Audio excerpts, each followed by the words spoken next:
মিরপুরের home of ক্রিকেটেও আষাঢ়ে বৃষ্টির ঘন ঘটা, তবুও কাজ থেমে নেই। শেরেবাংলা জাতীয় স্টেডিয়ামে কিসের যেন তোড়জোড়, সবাই এক হয়ে কাজ করছেন, মুহূর্তেই যেন বদলে যাচ্ছে পুরো স্টেডিয়ামেরই চালচিত্র।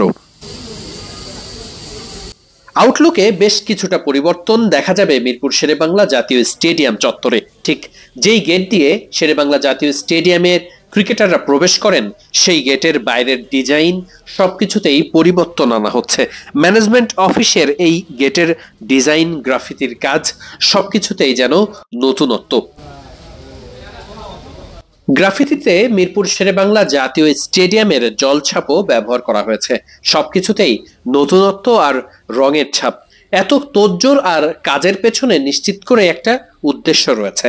3 মাস বাদেই বিশ্বকাপ আয়োজন করতে যাচ্ছে বাংলাদেশ ক্রিকেট বোর্ড, আর ঠিক সে কারণেই এত আয়োজন। ইতিমধ্যেই সেই বিশ্বকাপের জন্য কাউন্ট ডাউন শুরু করেছে বাংলাদেশ ক্রিকেট বোর্ড।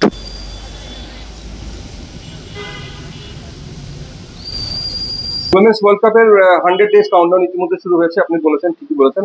এবং এই ব্যাপারে আমাদের যে অপারেশনাল টিম এবং আইসিসির ইভেন্টস, তারা রেগুলার কাজ করছেন এবং খুব সম্ভবত খুব শীঘ্রই আইসিসির একটা টিম আমাদের বাংলাদেশ সফর করবেন। যেহেতু আপনারা জানেন যে একটা মেজর ইভেন্ট আইসিসির ইতিমধ্যে শেষ হলো, তো মোস্ট অফ দেম এনগেজড ওই টুর্নামেন্টে, তারা ব্যস্ত ছিলেন।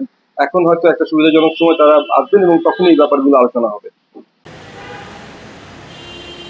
শুধুমাত্র স্টেডিয়ামের আউটলুকই নয়, বরং মূল মাঠের কাজও শুরু হয়েছে। বিশেষ করে বেশ খানিকটা সময় পাওয়ায় যে ঘাসগুলোতে সমস্যা রয়েছে, সেগুলো নতুন করে আবার লাগানো, সবকিছুই প্রস্তুত হচ্ছে বিশ্বকাপকে সামনে রেখে। উইকেট প্রস্তুতি থেকে শুরু করে স্টেডিয়ামের বাইরের অংশের সৌন্দর্য বর্ধন, বলা যেতে পারে বিশ্বকাপেই যেন বদলে যেতে পারে মিরপুর শেরেবাংলা জাতীয় স্টেডিয়ামের চালচিত্র। এই বলটি নিশ্চয়ই সবার চেনা। 2011 বিশ্বকাপের লোগো ছিল এটা। বাংলাদেশ এবার বিশ্বকাপ আয়োজনে বেশ সুনাম কুড়িয়েছিল। বিশেষ করে বঙ্গবন্ধু স্টেডিয়ামে যে উদ্বোধনী অনুষ্ঠান আয়োজন করেছিল বাংলাদেশ, তা রীতিমতো সাড়া ফেলেছিল পুরো বিশ্বেই। এবারও এমন কোনো আয়োজন থাকছে কিনা, বিশ্বকাপ আয়োজন মানেই যে বাংলাদেশ বাড়তি কিছু করতে পারে, তেমন ছাপ থাকবে কিনা, সে ব্যাপারে প্রত্যাশা রয়েছে সাধারণ মানুষের। বাংলাদেশ ক্রিকেট বোর্ড নারী বিশ্বকাপেও তেমন কোনো কিছু করে চমকে দিতে পারে কিনা, সেই অপেক্ষায় সবাই। বিশ্বকাপ শুরু হতে এখনো দেরি প্রায় 3 মাসেরও বেশি। যদিও বাংলাদেশ ক্রিকেট বোর্ডের তোড়জোড় এখন থেকেই দেখে মনে হয়েছে বিশ্বকাপকে সামনে রেখে বড় কিছুরই পরিকল্পনা রয়েছে ক্রিকেট বোর্ডের। মিরপুর শেরেবাংলা জাতীয় স্টেডিয়াম থেকে ওয়াহিদ মুরাদ, মিডফিল্ড।